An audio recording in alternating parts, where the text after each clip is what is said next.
నా పేరు ధన్విక్ తటవర్తి. మీరు చూస్తున్నారు ధన్విక్ బ్లాగ్. మరోసారి కొత్త వీడియోతో మళ్ళీ మీ ముందుకు వచ్చాను మీ ధన్విక్. ఇంకెందుకు లేట్ రండి వీడియోలోకి వెళ్దాం. వీడియోలోకి వెళ్ళే ముందు అందరికి ఒక చిన్న పొడుపు కదా. అదేంటంటే అందరి వస్త్రం పైన అన్నీ ఒడియాలి. దీని కాన్సెప్ట్ మీకు తెలియదని అనుకుంటున్నాను. ఒకవేళ మీకు కనుక తెలిస్తే ఇప్పుడే ఈ వీడియోని లైక్ చేసి కింద కామెంట్ సెక్షన్లో అదేంటో రాసేయండి. ఒకవేళ మీకు కనుక తెలియకపోతే మీ ఫ్రెండ్స్కి షేర్ చేసి అదేంటి తెలుసుకోండి.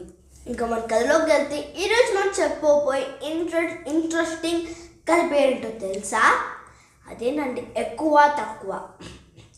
అనగా ఒక అడవిలో ఒక మగ కుందేలు ఒక ఆడ కుందేలు ఉండేవి. ఆ రెండు ఒక దగ్గరే జీవించేవి. అయితే మగ కుందేలుకి చాలా మంచితనం ఎక్కువగా ఉండేది. అందరికీ రెస్పెక్ట్ ఇస్తూ ఎక్కువ తక్కువ నేను వాళ్ళకి హెల్ప్ చేయాలి, నేను హెల్ప్ చేయాలని కాకుండా అందరికీ హెల్ప్ చేస్తుంది. అది పెద్దవాళ్ళైనా కానీ చిన్నవాళ్ళైనా కానీ. కానీ ఆడకుండేలు అలా కాదు. ఆమెకి అహంకారం ఎక్కువ. నేను చేయాలి, నేను చేయాలా, ఆమె నాకంటే చిన్న జంతువు, నేను ఎందుకు చేయాలి, నేనేం అవసరం లేదు అనేటట్టు ఉండేది. ఇలాంటి టైంలోనే అక్కడ ఒక సాలెపురుగు వచ్చింది. ఆ సాలెపురుగు అక్కడే దాన్ని వలేసుకుని అక్కడే జీవించేది. అయితే ఒకరోజు ఈ మగ కుందేలు ఆడకుండేలతో ఇలా ఉంది, నువ్వు ఎప్పుడు ఎందుకంత అహంకారంతో ఉండవు, నువ్వు ప్రశాంతంగా ఉండొచ్చు కదా అని మగ కుందేలు ఆడకుండేలతో అనేసరికి ఆడకుండేలు ఇది సమాధానం ఇచ్చింది. నీకెందుకు, నా జీవితం నా ఇష్టం అని ఆడకుండేలు ఉంది. అప్పుడు అనేసరికి ఇలా ఉంటే ఇంకా నేనేం చేయగలనులే అని చెప్పి మగ కుందేలు ఆ ఆడకుండేలుని పట్టించుకోవడం మానేసింది. రోజులు గడుస్తున్నాయి. ఒకరోజు మగ కుందేలు ఆడకుండేలుని ఇంట్లో వదిలేసి బయటికి పని ఉందని చెప్పి వెళ్ళింది. అప్పుడు ఇదే కరెక్ట్ టైం అని చెప్పి ఒక వూల్ఫ్ వచ్చి ఈ ఆడకుండేలుని తినడానికి ప్రయత్నించింది. ఆడకుండేలు పరిగెడుతుంది. కానీ ఆ ర్యాబిట్కి ఎక్కడ ప్లేస్ దొరకలేదు. ఇంకా అలా పరిగెడుతూనే ఉంది. అలా పరిగెడుతూ ఉంటే ఒక చోట ఒక నీళ్ళని బాగా కనిపించింది. దాంట్లో దూకేసింది. ఇదంతా జరుగుతూ ఉంటే అక్కడ సాలిపురుగు తన వాళ్ళ మీద కూర్చుని చూస్తూ ఉండే ఏమవుతుందా అని.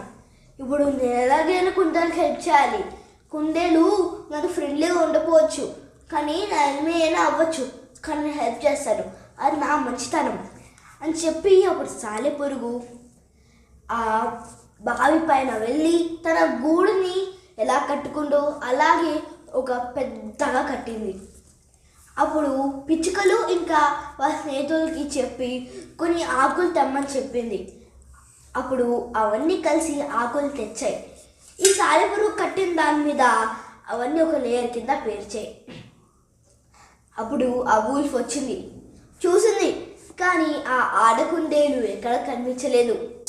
అప్పుడు ఇంకేం చేయలేక అయ్యా ఈరోజు నా వేట పోయిందే అని చెప్పి ఆ వూల్ఫ్ తన ఇంటికి తాను వెళ్ళిపోయింది. తర్వాత ఈ ఆడకుండేలకి ఏమని తెలిసిందంటే ఎప్పుడు అహంకారంతో ఉండకూడదు. మనం ఎప్పుడు ఎవరికి హెల్ప్ చేస్తూ ఉండాలి. అది మన శత్రువు కానీ, మనకంటే పెద్దవాళ్ళు కానీ, మనకంటే చిన్నవాళ్ళు కానీ, మనం ఎప్పుడు అహంకారంతో ఉండకూడదు. ఈ వీడియోలో చూశారు కదా, ఆడకుండేలు ఎప్పుడు అహంకారంతో ఉండేవి. కానీ దానికి ఎప్పుడప్పుడు ఆపద వచ్చింది కదా. అప్పుడు సాలెపురుగు వెళ్ళి తన శత్రువు అయినా కాపాడింది కదా ఆడకుండేల్ని. మనము ఎదరవాళ్ళు ఎంత పెద్ద ఎనిమి అయినా, మనకంటే పెద్దవాళ్ళైనా మనకంటే చిన్నవాళ్ళైనా మనం చేసే హెల్ప్ మనం చేస్తూనే ఉండాలి. ఈ వీడియో కనుక మీకు నచ్చినట్టయితే లైక్, షేర్, సబ్స్క్రైబ్, నచ్చకపోతే అన్లైక్ చేయండి. ఇలాంటి వారి కొన్ని వీడియోస్ కోసం చూస్తుండండి మా ఛానల్ ధన్విక్ బ్లాగ్ మరియు telugustories.net. This video sponsored by telugustories.net. ఆగండి, నేను ఫస్ట్ చెప్పిన పొడుగు మీకు అది గుర్తుంది కదా. దాని ఆన్సర్ మన కామెంట్ సెక్షన్ రాయడం మాత్రం మర్చిపోకండి.